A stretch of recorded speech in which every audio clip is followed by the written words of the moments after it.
Good evening. Thank you, thank you. Good evening. Thank you. Good evening. Congressman John Lewis. Congressman John Lewis. Before his passing wrote, democracy is not a state. It is an act. And what he meant was that America's democracy is not guaranteed. It is only as strong as our willingness to fight for it,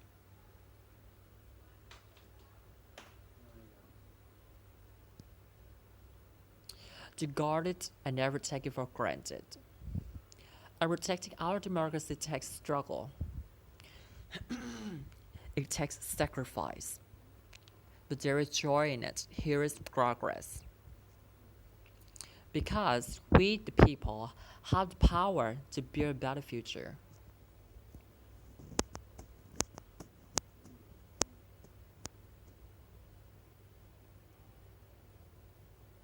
And when our very democracy was on the ballot this election, with the very soul of America at stake and the war watching, you ushered in a new day for America.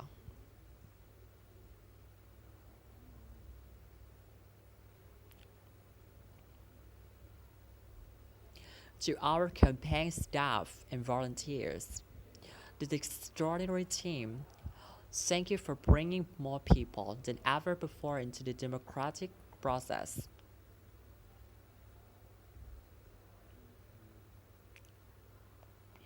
And for making this victory possible to the poll workers and election officials across the country, who have worked tirelessly to make sure every vote is counted.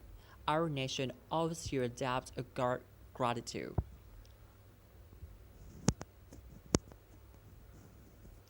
You have protected the integrity of our democracy. And to the American people who make up our beautiful country, thank you for turning out in record numbers to make your voices heard.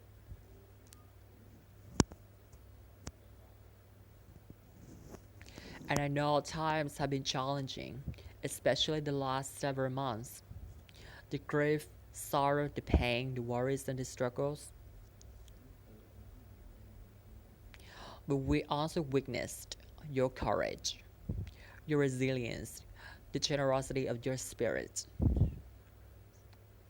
And for 4 years, you marched and organized for equality and justice for our lives and for our planet. And then you voted.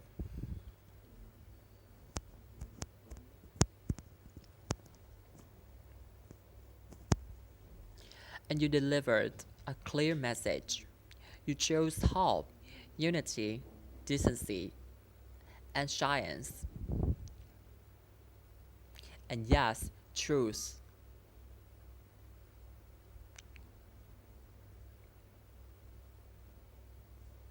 You chose Joe Biden as the next president of the United States of America.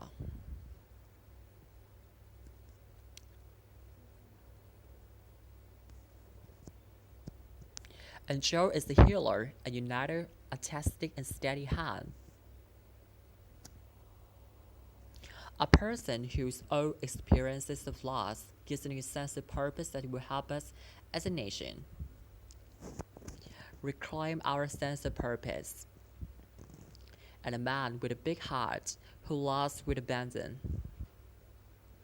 It's his love for Jill who will be an incredible first lady.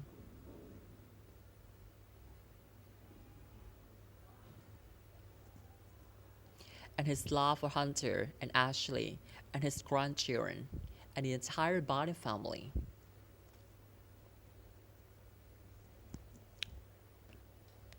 And while I first knew Joe as vice president, I really got to know him as a father who loved. Bob, my dear friend, who we remember here today,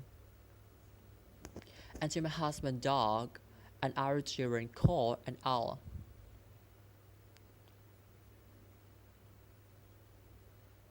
and my sister Maya, and our whole family. I love you more, all more than I can ever express.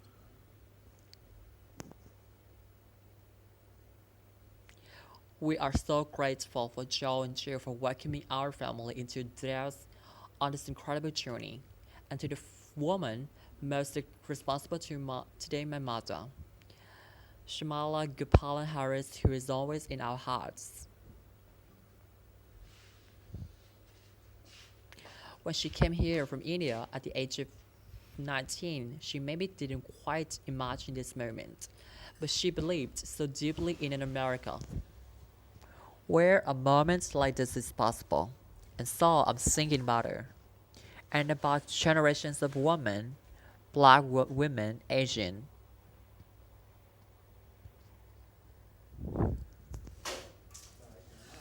white, Latina, Native American women who throughout our nation's history, who have paved the way for this moment tonight. Women who fought and sacrificed so much for equality and liberty. And justice for all, including the black women, who are often, too often, but so often prove that they are the backbone of our democracy.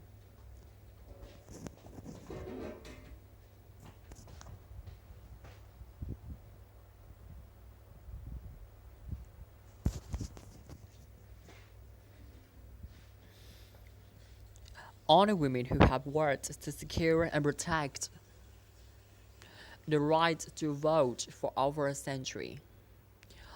100 years ago with the 19th Amendment, 55 years ago Act, and now in 2020 with a new generation of women in our country who cast their ballots and continue to fight for the fundamental right to vote and be heard.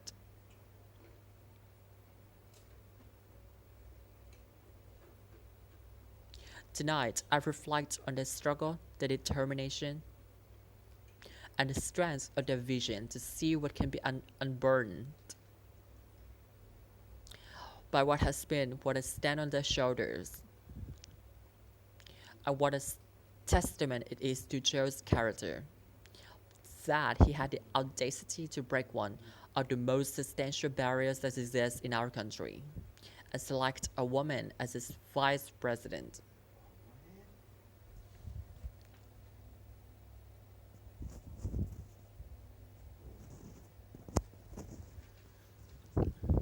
But while I may be the first woman in this office, I will not be the last.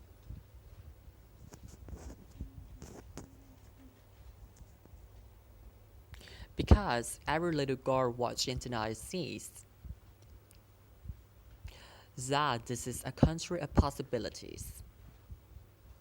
And to the children of our country, regardless of your gender, our country has sent you a clear message: dream with ambition, lead with conviction, and see yourselves in a way that others may not, simply because they've never seen it before, but now that we will applaud you every step of the way.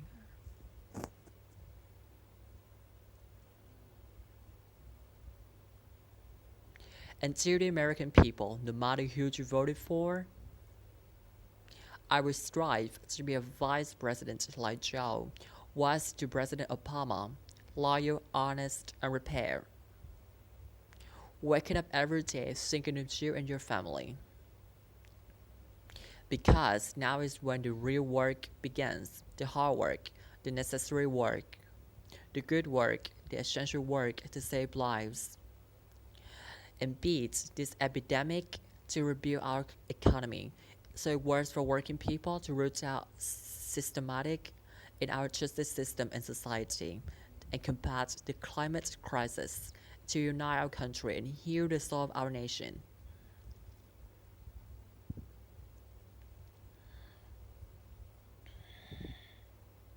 And the road ahead will not be easy.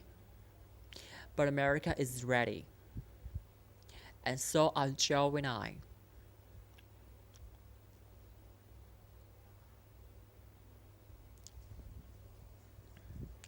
We have elected a president who represents the best in us, a leader the world will respect and our children